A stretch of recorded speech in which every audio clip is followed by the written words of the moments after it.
Olá, eu sou o Ivan Lima e eu vou te contar uma história muito trágica. Você já deve ter ouvido falar de Nair Galarza, a mulher mais jovem da Argentina a ser condenada à prisão perpétua. Hoje, você vai entender os detalhes sobre o crime cometido pela jovem e conhecer as novidades sobre o caso. No dia 29 de dezembro de 2017, na cidade argentina de Gualeguaychú, que fica a 230 quilômetros de Buenos Aires, o jovem de 20 anos de idade, Fernando Pastorizo, foi encontrado morto ao lado de uma estrada. Ao lado do corpo estava uma motocicleta e 2 capacetes. O crime aconteceu momentos antes, durante a madrugada. Um tempo depois, a perícia descobriu que os disparos foram feitos por uma arma 9mm, que é o tipo de armamento usado pela polícia da cidade.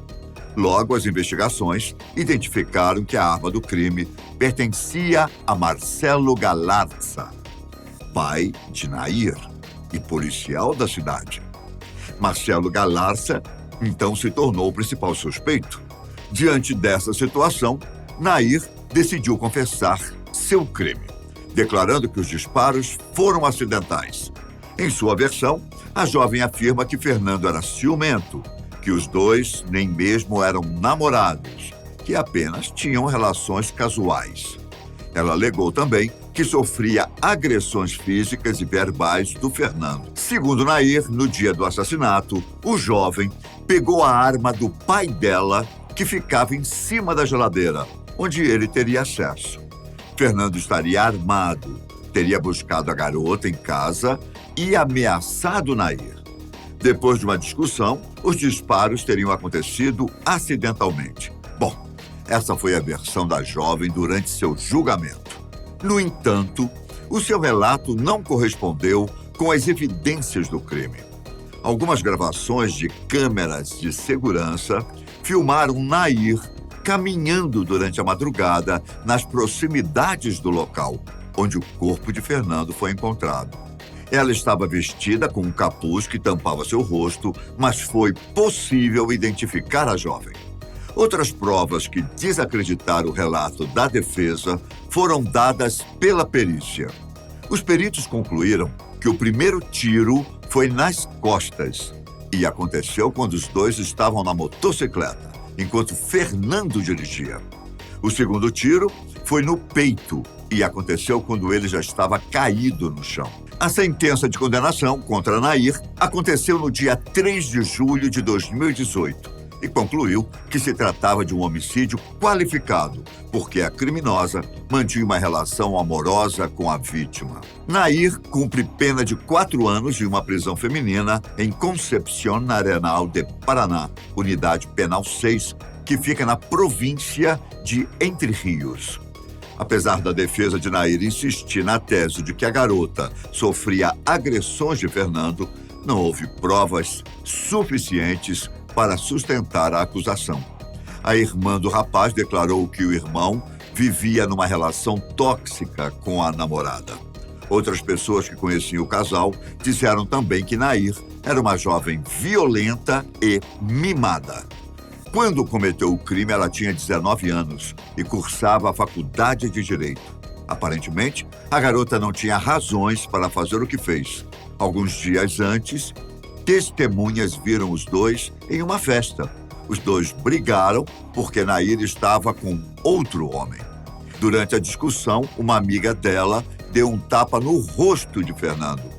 Depois do episódio, o jovem tinha decidido se mudar da cidade e começar o curso de administração. Na época do julgamento, movimentos feministas começaram a criticar o fato de que o assassinato de Fernando evidenciava a cultura patriarcal. Isso porque, geralmente, os feminicídios são conhecidos pelo nome da vítima. Nesse caso, a situação se inverteu. O caso é conhecido pelo nome da criminosa. Afinal, o caso ficou conhecido internacionalmente porque Nair é mulher, jovem e classe média. A mídia fez entrevistas com Nair e passou a noticiar toda a vida da jovem. Ela se tornou quase uma celebridade. Pouco tempo depois de ser presa, surgiram rumores de que ela estava namorando com um rapaz suspeito de ser traficante. Apesar de negar o namoro, os rumores continuaram. O que sabemos sobre sua rotina é que a jovem está cursando psicologia, que participa de oficinas de literatura na prisão e que se envolveu em brigas com as detentas. Depois que Nair fez uma publicação em suas redes sociais, o uso de celulares, que era autorizado em alguns momentos, passou a ser proibido. Por causa disso, ela causou inimizades com as outras presas. Realmente, a crítica faz sentido, pois a vida de Nair virou uma novela, em que o público acompanha cada capítulo. A defesa se aproveitou das críticas feministas sobre a cobertura midiática durante o julgamento, para dizer que Nair era vítima de uma relação abusiva. Várias mensagens no Twitter entre o casal foram apresentadas, mas nenhuma das alegações de defesa foram conclusivas. As mensagens não provavam que ela sofria algum tipo de abuso. No início do julgamento, a família de Nair contratou uma assessoria para cuidar da imagem da jovem, que teria, inclusive, espalhado nas redes sociais fotos de um book com imagens bem produzidas. O caso ficou tão famoso que a minissérie argentina A História Desconhecida foi produzida para a HBO Max. Baseado em um livro com o mesmo nome, a produção televisiva é inspirada na relação entre Nair e Fernando. Outros indícios pesaram contra Nair. Por exemplo, algumas horas depois da morte de Fernando, ela publicou em seu Instagram uma foto com um namorado e uma declaração de amor. No texto, ela dizia que estavam juntos há 5 anos, entre idas e vindas, mas sempre com o mesmo amor, e terminou dizendo: "Te amo, meu anjo." A publicação pode ter sido uma forma de despistar a polícia. Não se sabe ao certo. O fato é que as circunstâncias do crime indicam que foi algo premeditado. Apesar de declarar em uma entrevista que ela não consegue superar a dor de ter matado alguém, recentemente, a defesa da jovem mudou a versão dos acontecimentos.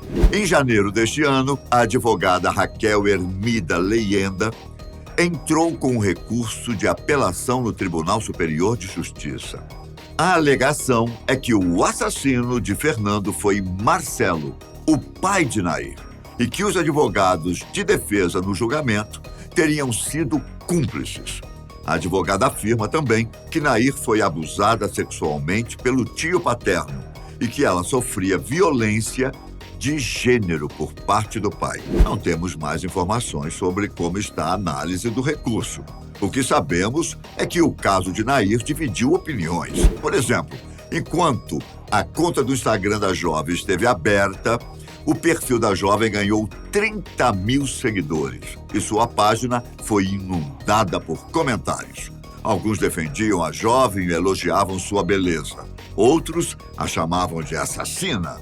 Durante o julgamento, Nair também foi recebida com ofensas de pessoas que foram ao tribunal para assistir o julgamento. O homicídio levantou também mais uma discussão na Argentina, dessa vez sobre a necessidade de um policial deixar sua arma guardada em casa, quando não está no expediente de trabalho. O debate começou porque a arma do crime utilizada por Nair era do seu pai, que trabalhava como policial. A jovem confessou ter pegado a arma do pai, que estava em cima da geladeira. Muito se falou também sobre a personalidade da jovem, com seu perfil aparentemente frio e calculista. Durante o julgamento, conversas privadas entre Fernando e um amigo foram reveladas. Nesse bate-papo, a vítima contou sobre o espancamento que sofreu por parte de Nair e de sua amiga. Esse fato provocou reflexões, porque a violência sofrida por Fernando não é comum. A violência contra mulheres e o feminicídio é um problema social que é enfrentado não apenas aqui no Brasil, mas também em outros países, inclusive na Argentina. Mas o assassinato de Fernando mostra que, apesar de não ser recorrente ao ponto de se configurar como um fenômeno social, existem sim casos em que a mulher é a agressora e que o homem é a vítima. O caso também levantou debates sobre papéis de gênero, quando a sociedade reproduz a ideia de que o ser feminino corresponde à passividade e à docilidade, enquanto o masculino é ativo e agressivo. Os homens também acabam sendo vítimas de um padrão de masculinidade. Foi o caso de Fernando, que foi brutalmente assassinado após uma relação de abusos. Apesar disso, sua história ficou apagada pelos holofotes colocados sobre a imagem de Nair. Essa foi mais uma história triste, mais um exemplo de como a violência despedaça tantas vidas. Espero que tenha gostado das reflexões sobre o caso de Fernando e Nair. Eu fico por aqui, mas nos vemos em breve. Um grande abraço, fiquem com Deus e até a próxima. Tchau!